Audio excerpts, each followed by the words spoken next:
ಮತ್ತೊಂದ್ಸಾರಿ ಹಿಡಿಸ್ದೆ ಅನ್ನಕ್ಕೆ ಇಡ್ಬೇಕಂತ. ಕೈ ಹೋಗಿ ಮೆಟಗತ್ತಿಗೆ ಸಿಕ್ಕಾಕೊಂಡು ಕೊಯ್ದೋಯ್ತು ರಕ್ತ.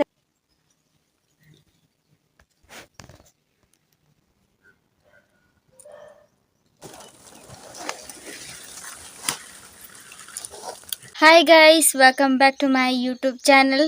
ಬೆಳಿಗ್ಗೆದ್ದು ದನದ ಕೆಲಸ ಎಲ್ಲ ಮುಗಿಸಿ ಹಾಗೆ ಈಗ ಮನೆ ಕೆಲಸಕ್ಕಂತ ಬಂದಿದೆ.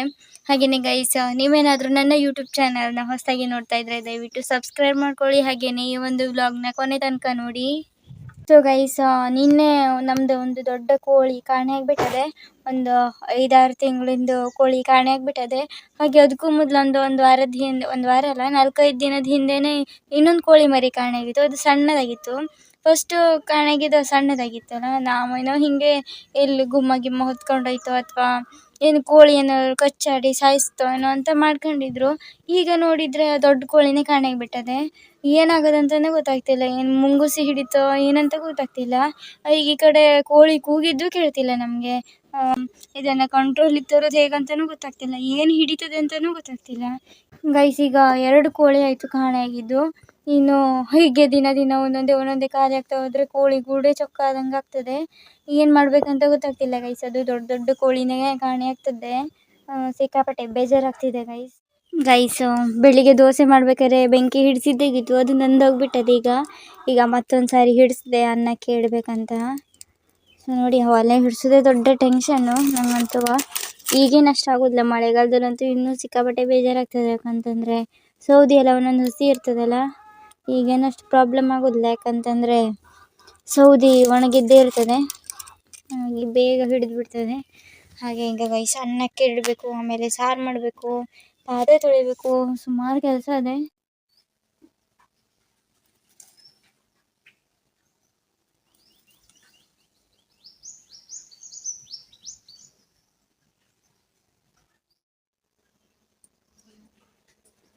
Guys, after a long time successfully ನಾನು ನನ್ನ ಕೈಯನ್ನು ಕೊಯ್ಕೊಬಿಟ್ಟೆ ಗೈಸ್. ಅದು ತರಕಾರಿಯನ್ನು ಕಟ್ ಮಾಡುವಾಗ ನನ್ನ ಕೈ ಹೋಗಿ ಮೆಟಗತ್ತಿಗೆ ಸಿಕ್ಕಾಕೊಂಡು ಕೊಯ್ದೋಯ್ತು. ರಕ್ತ ಬೇರೆ ಬರ್ತಾ ಇದೆ.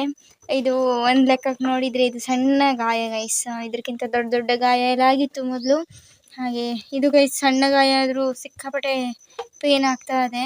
ದೊಡ್ಡ ಗಾಯ ಆದರೂ ತಡ್ಕೋಬೋದು, ಆದರೆ ಈ ಸಣ್ಣ ಗಾಯನ ತಡ್ಕೊಳ್ಲಿಕ್ಕೆ ಆಗೋದಿಲ್ಲ ಗೈಸ್. ಬೇಗ ಕಡಿಮೆ ಆಗ್ತದೆ ನಿಜ, ಆದರೆ ಅದೊಂಥರ ಉರಿ ಬರ್ತಾ ಇರ್ತದೆ ಗೈಸ್.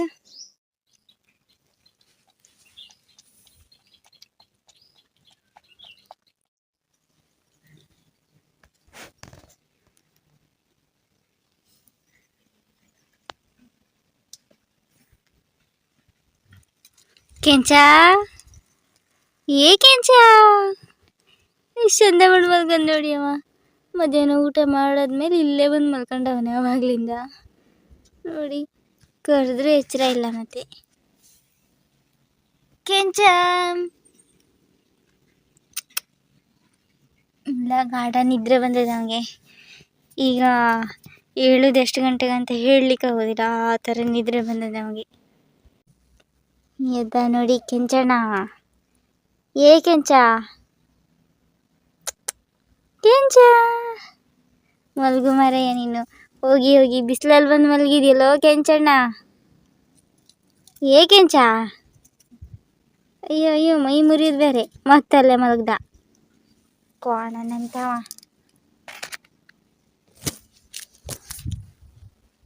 ನಮ್ಮ ಕುಚೂರು ಅಂತೂ ಇಲ್ಲಿ ಕೂತ್ಕೊಳ್ಳೋನೆ. ಕುಚೂರಿಗೆ ನಿದ್ರೆ ಬರ್ತಿಲ್ಲ ಗೈಸ್, ಅವನಿಗೆ ಸೆಕೆ ಆಗ್ತಾ ಇದೆ. ಅಲ್ಲಿ ಕೂತ್ಕೊಂಡಾನೆ ನಮ್ಮ ಕುಚೂರು. ಈ ಕಡೆಯಿಂದ ನೋಡಿ ಅವ ಎಷ್ಟು ಕ್ಯೂಟಾಗಿ ಕಾಣ್ತಾನಂತ ಕೆಂಚಣ್ಣ.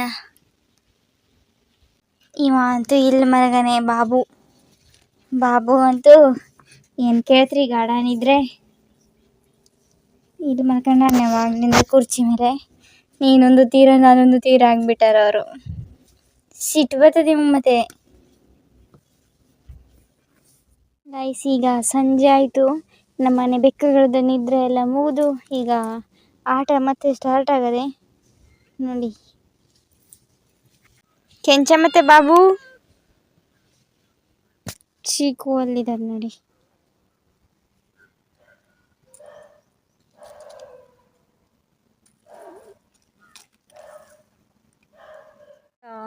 ಈಗ ನಾನು ಮತ್ತು ಅಮ್ಮ ತರ್ಕಿಗೆ ಹೋಗ್ತಾ ಇದ್ರು. ಹಾಗೆ ನಮ್ಮ ಕುಚೂರನ್ನು ಬರ್ತಾ ಇದೆ ನೋಡಿ. ಹಾಗೆ ನಮ್ಮ ದನಗಳೆಲ್ಲ ಬಂದು ಅವರನ್ನೆಲ್ಲ ಕಟ್ಟಿ ಹಾಕಿ ಹಾಗೆ ತರ್ಕವೊಂದನ್ನು ತರಬೇಕು ಈಗ ಬೇಗ ಬೇಗ. ಅವರಿಗೆ ಮನಗಲಿಕ್ಕೆ ತಡ ಆಗ್ತದೆ ಇಲ್ಲ ಅಂದರೆ.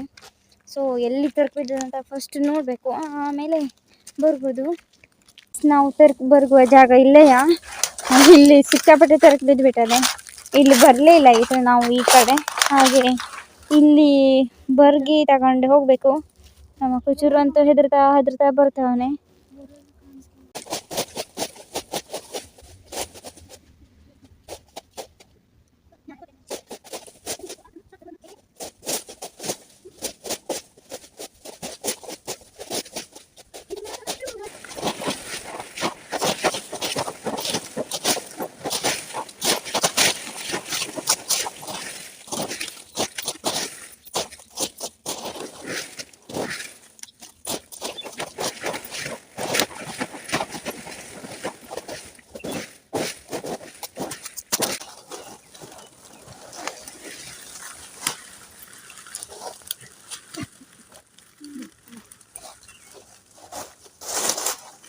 ಗೈಸ್, ನಾವೀಗ ಮನೆಗೆ ಹೋಗ್ತಾ ಇದ್ರು.